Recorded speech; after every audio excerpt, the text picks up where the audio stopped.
ibyo ni bikiwe arayaje cyakoze urukundo rwayo zarwandika mu nkuru sha nyine sinzi ukuntu nakubwira gusa nyine yagize ikiniga nanjye birangira ndise rero ko cyo ko Juste basi yayizwaga nuko tizerega ko umukunda bigezaho we wajijijwe n'iki cyane ari ikintu cyandizaga natekerezaga ukuntu nyine natekerezaga inkomoko yanjye mbuza kwisanzura naho nawe natekereza ukuntu nyine bidatuma nishimana nawe nitume nyine nshobora kugenda mu muhanda twishimye tunezerewe mpemberane nawe nkavinga fani nawe nk'abandi bana nyine bikambabaza cyane ariko umaze mubishatse mwajya mubikora mukajya ahantu mu giturage mu makaritsiye n'adakoresha ikoranabuhanga cyane ahantu hari abantu batakuzi mukagenda mukihera isi mwanya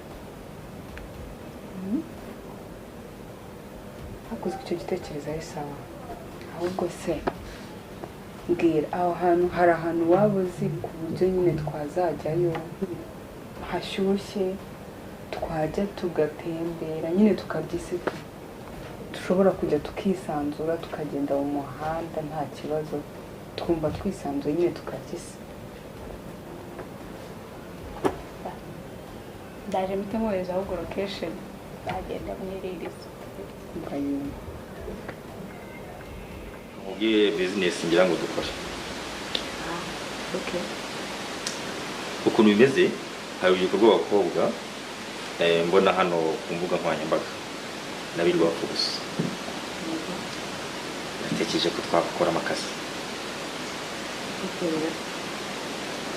twese turabizi business dukora zimubera zirambiye pe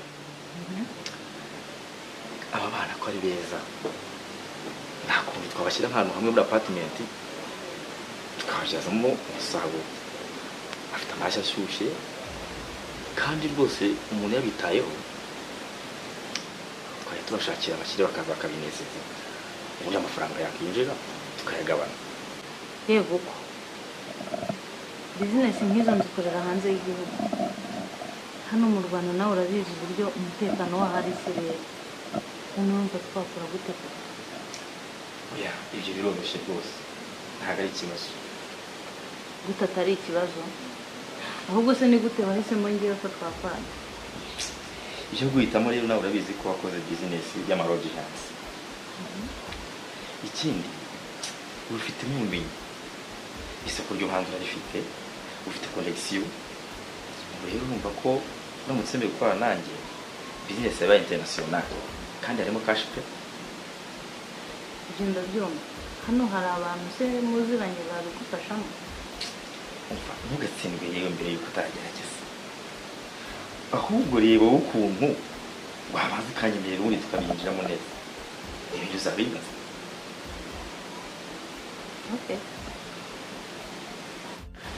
none Mucyo reka tuvuge yuko business tangiye kandi irimo iragenda neza none ninde uzabarwa ninde uzaba uri gukurikirana business ko njye ntabwo ndi kubisobanukirwa neza ikindi kandi ndagira ngo iyo business izaba ari business izwi kandi yanditse ariko ibyanditsemo bitandukanye n'ibyo dukora tuvuge twebwe hariya hanze ukuntu dukora tuba dufite amabizinesi tuyakora ariko amabizinesi dukora dukorana n'abayobozi hanze bakingira ikibazo bizinesi zacu bazi ko ari bizinesi nzima turi gukora okay ibyo nabyumvise cyane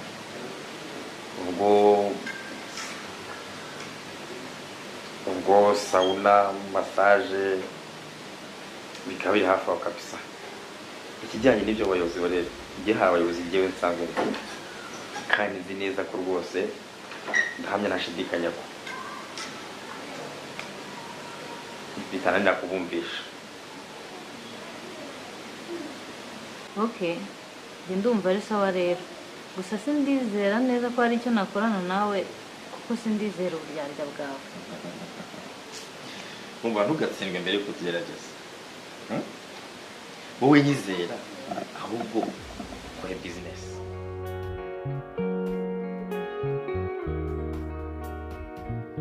Bimeze bite? Isawa. Akazi biragenda? Biragenda. Umva tumaze iminsi tutaganira, nsigaye mba ndi bize nawe uri bize. Noneho byahumiye mu mirari ubwo bangiraga president w'iriya foundation ifasha abana batagira aho baba. Sha birumvikana. Iyo akazi kiyongereye umwanya urabura. Sha niko kuri pe. Gusa ngomba kujya nyuzamo nkaboneka tukajya tuniganirira. Azisanga byaciye ku nshuti n'abavandimwe. Zanaze gucaho da. Ahubwo mva mwitirira inkuru. Mva nyine ku kazi mu mpera z'uyu mwaka barashaka kuzahereza promotion abantu nyine abakozi bitwara neza muri company. Noneho mu bantu bari guhatanirwa umwanya wa CEO nanjye ndimo. Wow, ibaze congratulations kabisa. Wait, congratulations. Usko bitari byabase. Umva niyo bitaba byonyine ko waragira icyo cyizere. Ni ibintu birenze kubera ko ni ikigaragaza ko ukora neza nyine umukozi mwiza kandi waba n'umuyobozi mwiza ubereye abo uyobora. Cyakoze nyine nabyo bita bituma nyine byibuze ubona ko hari ukuntu ufatwa mu kazi. Gusa ahubwo ikibazo kubura wihishe ubwo uramutse ugize ayo mahirwe uwo mwanya ukawubona wayobora abandi uri CEO ukajya ukomeza kwisha kuriya. Nshaka mubwire nadi noneho kwisha byarangiye. Nahagarara nkashikama nkahangana na Mucyo. Ya imva nakiga kuba ingona yaba intare nkabingwe maze tugahanga. Ibyo bintu bitoroshye. Gusa ndikumva nyine ari nakundi pe. Ntabwo byoroshye ariko ngomba kubikora. Ni gutyo bigomba kugenda. Courage nyine kabisa. Bizaza. Ndazi ko byose bizagenda neza kandi. Inshallah.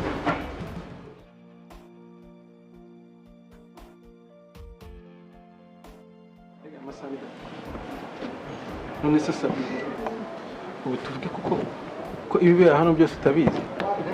Gase uko mba nabizi. Uretse ko nta burenganzira bafite bwo kubimenya. Bamwe najya byivangamo mbaza ese ngira icyo mvuga kuri mwe. Erega Sabri aducyo uzirega wambwira. Urabizi ndi umuvandimwe nari. Erega ibintu mbatakubwiye ntabwo ari njye abikubwira. Cyane ko nta makuru menshi mba nifite nakubwiye. Asa Sabri kuko tuvuge ko nta kantu kamwe nakora byibuze ngo mbwire n'ikintu na kimwe kuri mwe. Wapi inshuti y'akazi ntabwo njya nivanga mu bintu bya politiki. Tubizi ko si inshuti tubizi njya nivanga muri politiki. Oh Shayi meze welcome. Welcome. Meze tese. Meze neza. Bitese. Shangize. Mumeze neza. Meze neza. Nisiko muri hano. Twari tugutegereje. Ese babaye iki ko mbona hano bashabitse? Mwari agasibe. Bino biraza gushira ni accident nagize mu kazi. Bashyizeho umutesi agakira vuba. Come on Justin. Umura bino birahita bikira nako kanya. Oya bashyira mu abandi bana. Kambe nigenda bikira mudu.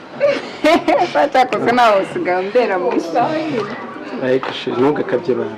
Rega ntabwo nshaka kubona bakomeretse. We humura. Bino birahita bikira akanya gatonya cyane. Bizo gutabisha. Ariko mbona bimbangamiye abantu ugomba gushyiraho umuti bigakira. Yego. ahubwo icare hano mwumubwire. yabicara ntabwo wicara Gambwira. cyane nari mukumbuye. Nanjye nari mukumbuye ariko sasubiza nanjye mu kazi. Sinzi impamvu ntakimara iminota iyo maze nk'umunota umwe cyangwa amasegonda numva nkumbuye. Right. Sura yamba n'umuntu ushaka kwireba buri gihe. Uzajya uza rero dukorane mu kazi. Wabyemera se? Nyine nuko bitakunda. Njye nanagenda. Utareka kawe. Cyane yuko unaje twakica se kakorwa. Ntabwo kakorwa ariko njye nagenda muhetse.